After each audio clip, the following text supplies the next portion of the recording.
So do you believe that violence is a reaction to something? Like something will happen that will cause a person to be violent, or? Sure. Yes. If that's a yes or no answer. I mean, again, what I was saying before, of if somebody hits you, then the reaction may or may not be to hit them back. So yes, I think it is a reaction. Sometimes it's a complex reaction. So violence may be a reaction to a lifetime of being marginalized. At the same time, violence may have something to do with a personality trait, a personality disorder. So I don't want to say that it's always reaction or it's always violent, but both of those two factors are important to understanding violence. Is violence more likely to occur in a group or tribe mentality, in your opinion? Yeah, I think it certainly can. So, for example,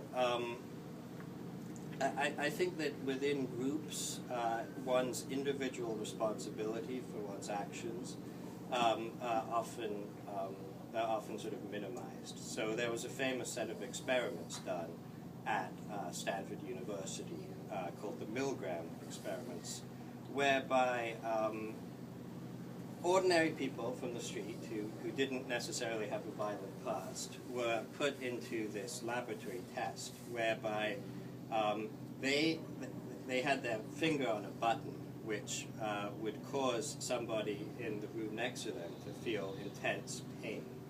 And the experimenter told them to press the button and told them that they weren't responsible for this person's pain. They simply had to follow orders. So the person running the experiment told them to press the button to increasingly more severe consequences for the person. Some of the people in the other room, I mean, it was all an act, so the other people were actors, but these people thought that they were pushing a button and causing intense physical pain for the person in the other room, to the extent that some actually went so far as to kill the other person. And these were just ordinary people. Because they were told that it was okay, because they were acting within sort of a group mentality where there was a leader who took all responsibility for the pain and suffering, it was amazing how far an ordinary person could go in inflicting that suffering. Does that make sense? Yes. It's a rather convoluted explanation. Do you think that men or women are more prone to violence, or it's equal between the two? I think it depends on the type of violence. So I think just sort of something like getting in a fist fight certainly is much more likely to happen in a male environment.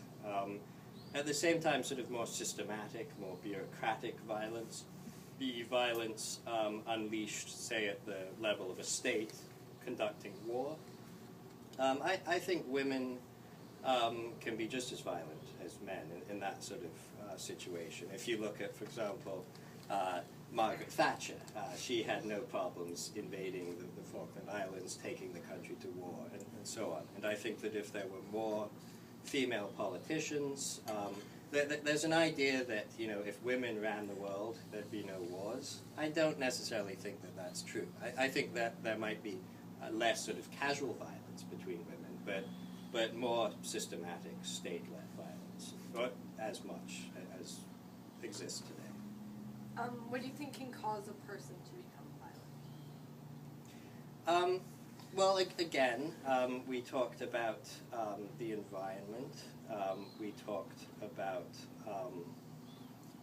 the upbringing of somebody. I think that there are some people who are sort of sociopathic. They have some psychological disorder which will remove the ordinary restraints that exist for people.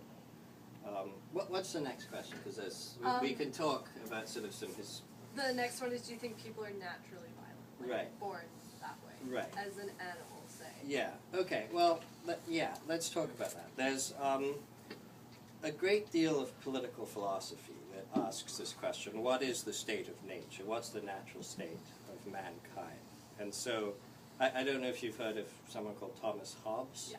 who said that the state of nature was nasty, brutish, and short. The natural state of humanity was to be at a constant war, war of all against all. So that's Thomas Hobbes. Another man called Jean-Jacques Rousseau said that, no, the state of nature is actually very peaceful. He had this idea about the sort of noble savage who would exist in this sort of tranquil environment. So there's a lot of debate about whether humans are naturally violent.